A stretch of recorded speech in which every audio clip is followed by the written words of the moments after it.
Buenos días. A continuación haré una explicación sobre el tema transporte de sustancias a través de la membrana celular. La membrana celular está conformada por una bicapa lipídica y por moléculas proteicas. Su función consiste en establecer una barrera frente al transporte de moléculas de agua y de sustancias insolubles entre el líquido extracelular e intracelular. Algunas sustancias podrían penetrar esta capa lipídica. Esas sustancias son conocidas como liposolubles. En la parte superior de la imagen que observan se encuentra una descripción sobre el comportamiento de las moléculas transportadoras que intentan traspasar la bicapa lipídica formando unas proteínas que recubren la misma usando un alto flujo de energía ATP. Las moléculas proteicas de la membrana constituyen una ruta alternativa para el intercambio de sustancias. Estas son llamadas proteínas transportadoras. Algunas de ellas tienen en su interior un espacio acuoso que permite el movimiento libre de iones y de agua. Son proteínas que se comportan como canal. Las proteínas que se unen a la molécula o iones que se van a transportar generando cambios conformados en las moléculas también son transportadoras. Tanto las proteínas transportadoras como las de canal son muy selectivas para permitir el paso de diferentes moléculas a través de la membrana. Todo esto se debe a su funcionamiento, a su forma y a su capacidad. El transporte a través de la membrana celular se produce mediante uno de dos procesos básicos que son la difusión y el transporte activo. La difusión es conocida como el movimiento continuo de moléculas entre sí en los gases, líquidos y se denomina difusión. La difusión simple significa que el movimiento de las moléculas o iones se produce a través de una membrana sin ninguna interacción con las proteínas transportadoras de la membrana. En la imagen que ustedes observan se encuentra una breve descripción de lo que se conoce como difusión simple. En el centro encontramos una bicapa lipídica de la membrana celular. En el espacio extracelular encontramos algunas moléculas que a través de su movimiento intentan traspasarla, y en el espacio intracelular se encuentran las liposolubles, que serían las únicas que lograrían traspasar la membrana. Se puede producir difusión simple a través de la membrana celular por dos rutas. Una a través de los intersticios de la bicapa lipídica si la sustancia que difunde es liposoluble, y a través de los canales acuosos que penetran en todo el grosor de la bicapa a través de las grandes proteínas transportadoras. La difusión facilitada precisa la interacción de una proteína transportadora. Hay una proteína que facilita el transporte de las moléculas a través de la membrana. Son proteínas que forman un canal hidrofílico permanente y se llaman proteínas de canal. La difusión de sustancias liposolubles a través de la bicapa lipídica depende de la velocidad.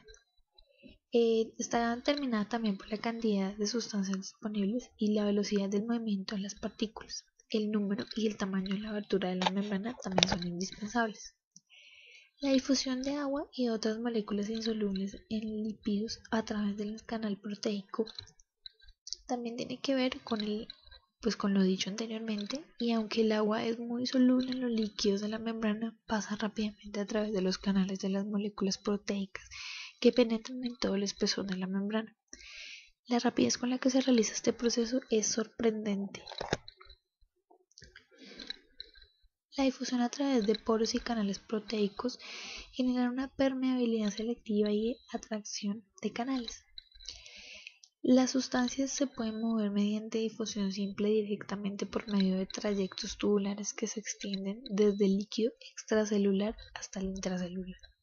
Las acuaporinas tienen un poro estrecho que permite que las moléculas de agua se difundan a través de la membrana en una única fila.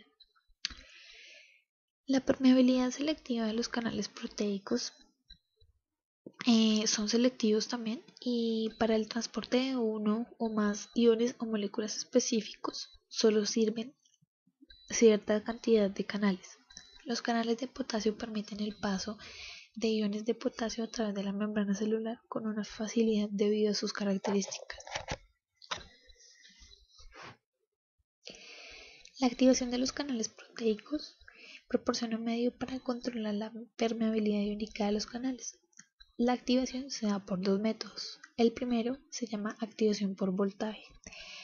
Este se da por la conformación molecular de la compuerta o de sus enlaces químicos que responden al potencial eléctrico que se establece a través de la membrana celular. La activación química se da por las compuertas de algunos canales proteicos que se abren por la unión de una sustancia química o un ligado a la proteína. Esto produce un cambio conformacional o un cambio de los enlaces químicos de la molécula de la proteína. El estado abierto frente a estos estados cerrados de los canales activados. Esto se da por la aplicación de voltaje que se observa en el canal, conduce la corriente según el mecanismo de todo o nada, es decir, la compuerta del canal se abre súbitamente y después se cierra de modo que cada estado abierto dure una fracción de milisegundos. El método de pinzamiento zonal de la membrana se hace para el registro del flujo de las corrientes iónicas a través del canal aislado. Esto se hace colocando una pipeta sobre la parte externa de la membrana celular. Después se aplica aspiraciones en el interior de la pipeta para fraccionar la membrana. Lo anterior crea un sello en el que los bordes de la pipeta tocan la membrana celular. El resultado es un minúsculo parche de membranas en la punta de la pipeta a través de la cual se puede registrar el flujo de la corriente eléctrica. La difusión facilitada también se denomina difusión mediada por un transportador, porque unas sustancias que se transportan de esta manera difunden a través de la membrana utilizando una proteína transportadora específica para construir el transporte. La difusión facilitada se da por una proteína portadora y va hacia el interior de la célula. Factores que influyen en la velocidad neta de difusión. La velocidad neta de difusión es proporcional a la diferencia de la concentración a través de una membrana.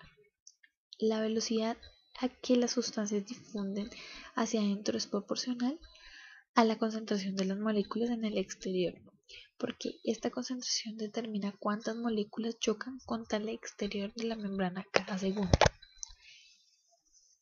El efecto de potencial eléctrico de la membrana sobre la difusión de iones es el potencial de Nérdnet. Es la concentración de iones negativos que se encuentran y son los mismos a los dos lados de la membrana, y se crea una carga positiva para formar eléctricos a través de la misma. La carga positiva atrae los iones negativos, en cambio la carga negativa los repela y por lo tanto se produce difusión neta desde la izquierda hacia la derecha. El efecto de una diferencia de presión a través de la membrana significa la suma de todas las fuerzas de las diferentes moléculas que chocan contra una unidad de superficie en un momento dado, y por lo tanto cuando la presión es mayor en un lado de la membrana que el otro, pues esto significa que la suma de todas las fuerzas de las moléculas que chocan con los canales de este lado de la membrana es mayor que en el otro lado. Ósmosis a través de la membrana con permeabilidad selectiva, difusión neta de agua. Cuando ocurre esto, se produce un movimiento neto de agua a través de la membrana celular, haciendo que la célula se hinche o que se contraiga dependiendo de la dirección del movimiento del agua. Ese proceso de movimiento neto de agua se debe a la producción de una diferencia de la concentración de agua que se denomina ósmosis. La presión osmótica es la cantidad exacta de presión necesaria para detener la ósmosis de soluciones de cloruro de sodio. La presencia que ejercen las partículas de una solución, ya sean moléculas o iones, está determinada por el número de partículas por unidad de volumen del líquido y no por la masa de las partículas. El transporte activo de sustancias a través de la membrana en ocasiones es necesario. Una gran concentración de una sustancia en el líquido intracelular, aun cuando el líquido extracelular contenga solo una pequeña concentración. Por el contrario, es muy importante mantener las concentraciones de otros iones bajos en el interior de la célula, aunque su concentración en el líquido extracelular sea elevada. El transporte activo encontramos dos tipos. Existe el transporte activo primario, en donde la energía se produce directamente de ATP, y el transporte activo secundario, en donde la energía procede de la energía que se ha almacenado en forma de diferencias de concentración única de sustancias moleculares. En el transporte, en la explicación del transporte activo es cuando una membrana celular transporta moléculas o iones contra un gradiente de concentración.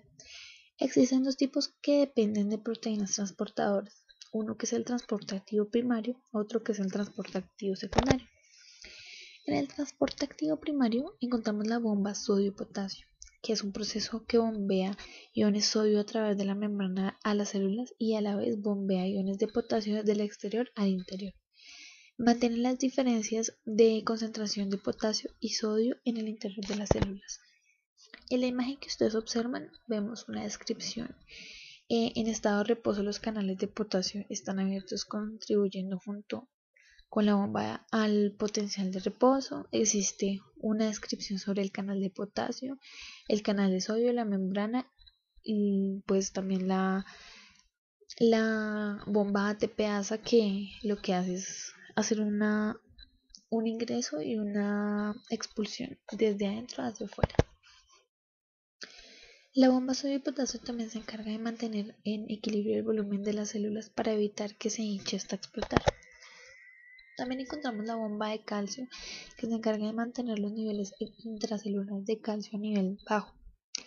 En algunas células, como en los eritrocitos, está localizada en la membrana celular y su función es transportar calcio fuera de la célula.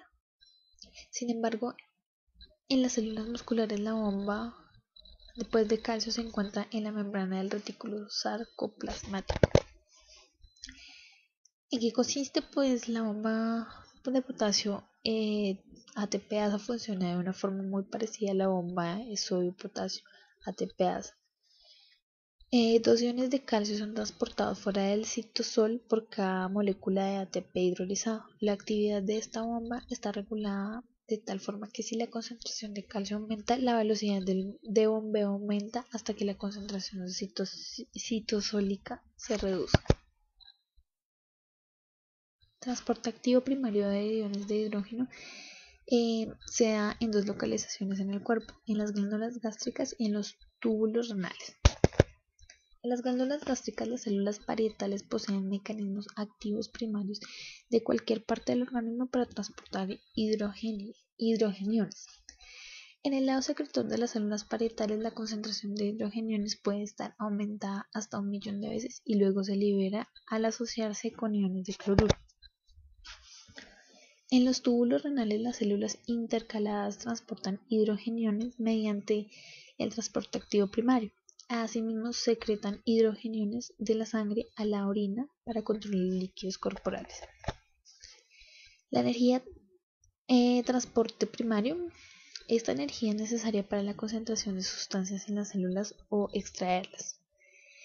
Es enorme en algunas células, como las que revisten los túbulos renales, y las glandulares usan hasta un 90% de energía. A continuación encontramos una fórmula. Es energía pues en calorías por osmol es igual a 1400 logaritmo S1 sobre C2. Transporte secundario. Existen dos tipos de transporte secundario, que son el cotransporte y el contratransporte. En el cotransporte encontramos que cuando la difusión de sodio puede arrastrar literalmente a otras sustancias junto con a través de las membranas celulares. Y el cotransporte lo encontramos cuando los iones de sodio intentan difundir hacia el interior de la célula debido a su elevado gradiente de concentración. El contrasporte de glucosa. La proteína transportadora posee dos sitios de unión en el exterior, uno para el sodio, otro para la glucosa, y así la concentración de iones de sodio es muy elevada en el exterior y muy baja en el interior, lo que proporciona la energía para el transporte. El cotransporte aminoácido con iones de sodio se produce de la misma manera que el de la glucosa, con la excepción de que utiliza un conjunto diferente de proteínas transportadoras. Existen 5 tipos de proteínas de transporte de aminoácidos. Cada una se encarga de transporte de algún subconjunto de aminoácidos. Con esto concluyo la presentación del tema. Espero les haya quedado muy claro.